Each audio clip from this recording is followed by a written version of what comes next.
You have to be kidding me. You have to be joking. I thought there's no way they'd go from here to here to here.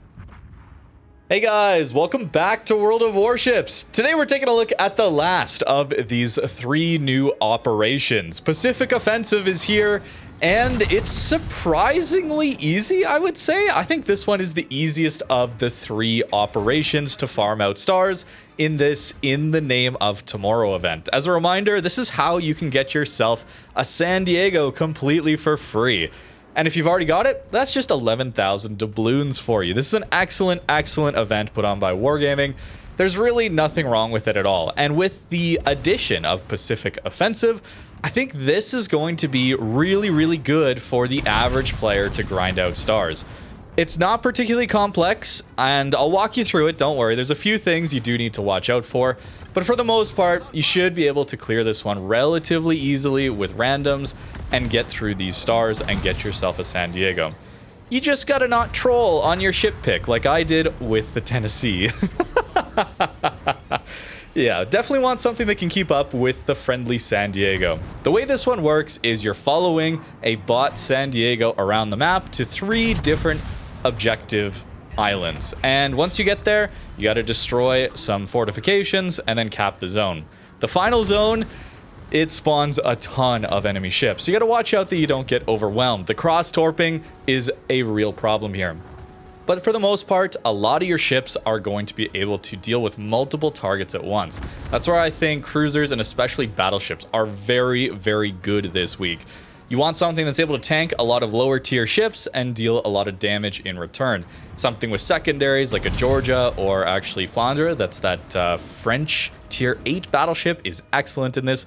Missouri certainly can hold its own as well. This time we get up to tier 9. We get tier 8 and tier 9 ships from the US, the British, the French, and Commonwealth. So a decent selection here and plenty of very powerful ships to take. You want ships though that are going to do good at mid and closer ranges. You want to be able to switch targets quickly. You need accuracy to deal with a ton of small destroyers. Yes, it's close range. You should be able to hit them relatively easily. But it's still worth noting that some of the more shotgun DPM heavy ships like Illinois, I'll show you an example of that later, you may still want to take accuracy. I ran reload and I was missing destroyers at like 5 kilometers still because everybody seems to spawn bow onto you. Notice that throughout this video, how many of the bots you're dealing with are just sitting bow onto you. So overmatch is nice. Good HE damage is nice to have as well. Perhaps going on flanks, not just clumping up with your team, is also a really, really good option here. Although we certainly have to consider the primary and secondary tasks. Often you need at least one of your friendly ships to stay within 6 kilometers of San Diego. And that is not like the previous week where as soon as you entered one of those lit up flared areas, you instantly lost your ship's progress towards keeping one ship outside of flares at all times.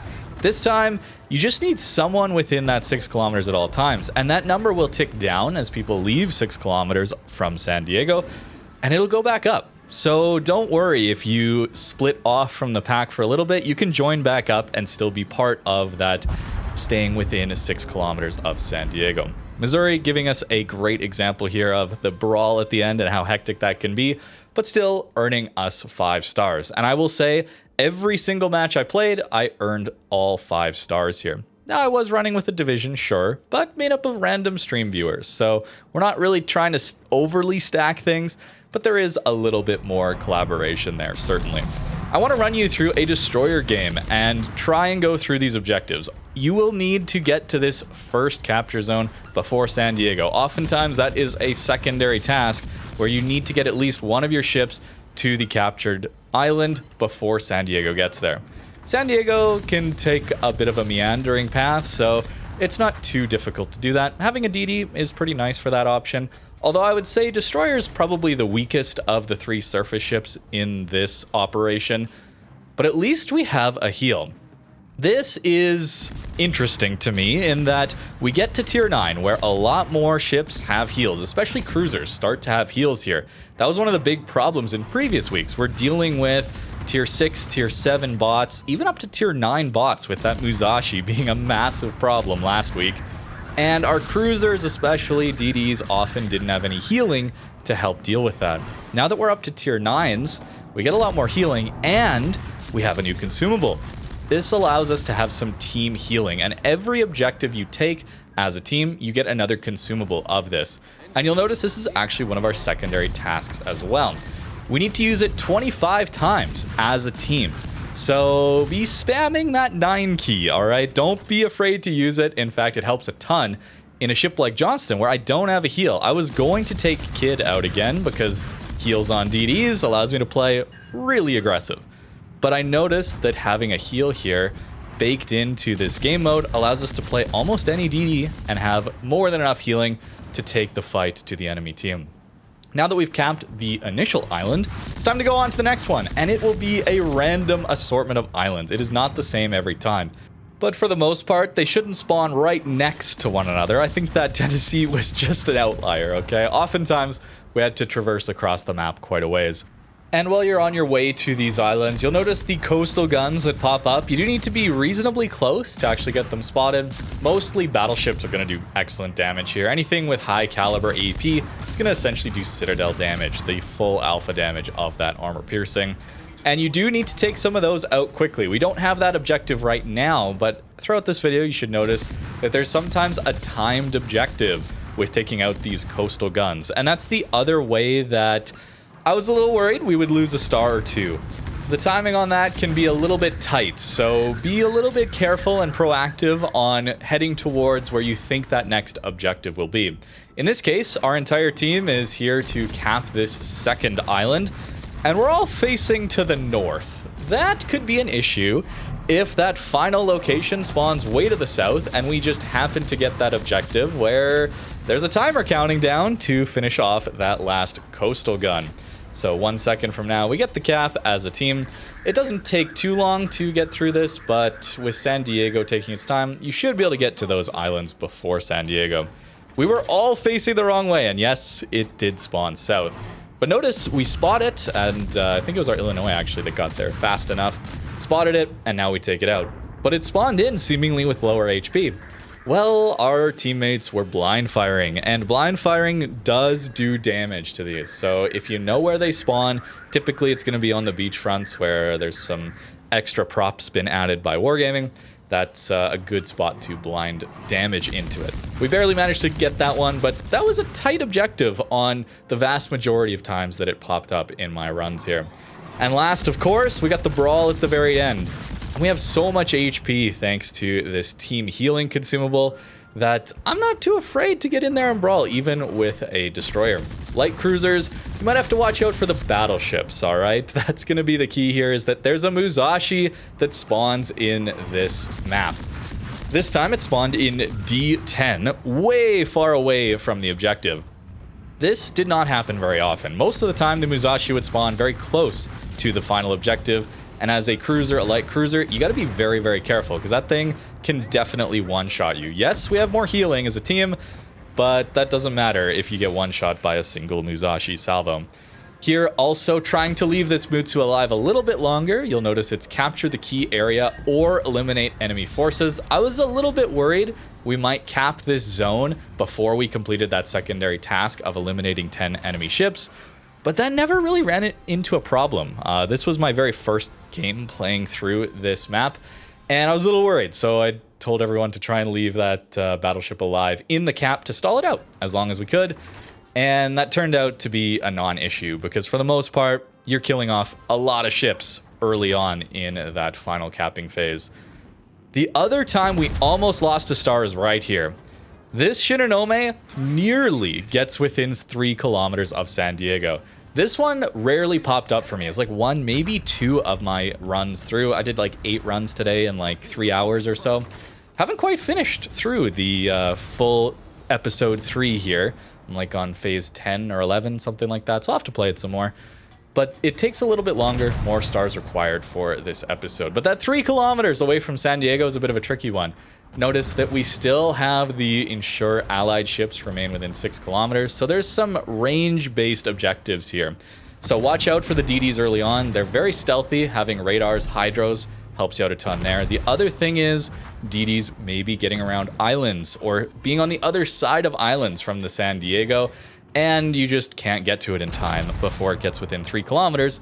It still counts when it's on the other side of an island, so something to be aware of there.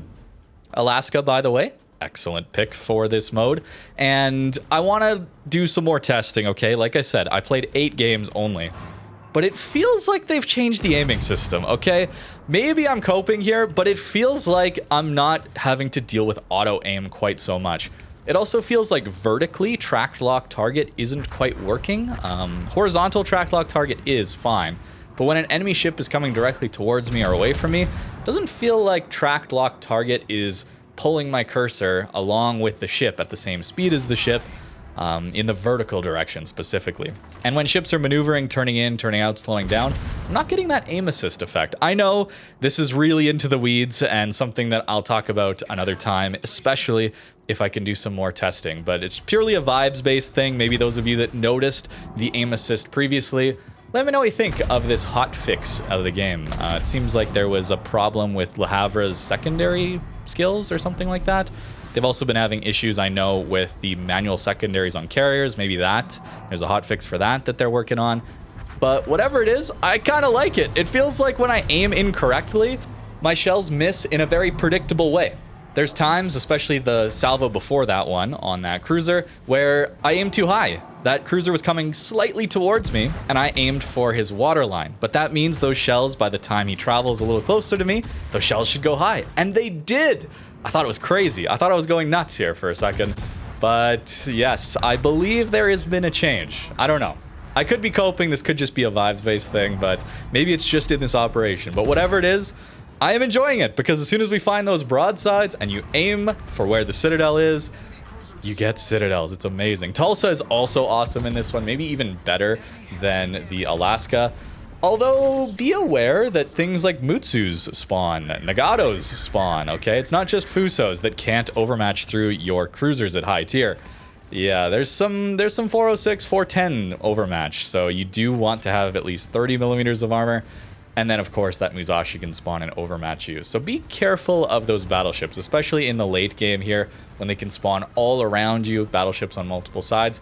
Try and find some island cover. I'll play some light cruiser in a little bit for you, but try to find an island to put some of those scarier battleships, that island between you and that scary battleship, and then go to town on some of the destroyers and cruisers.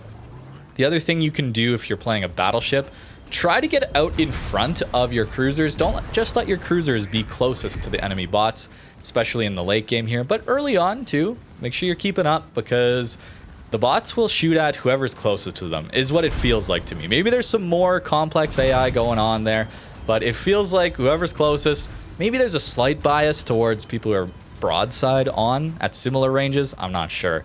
But you do want to be a little bit closer when you're that battleship, because then you can take that focus fire. You're there to tank, and a battleship at tier 9, tier 8 that has heals of its own, and then given the team healing, yeah, it's pretty hard to go down outside of those cross-firing torps. That's the key here, is you can't get too close to those DDs, because they will spawn all around you and rush towards the cap zone.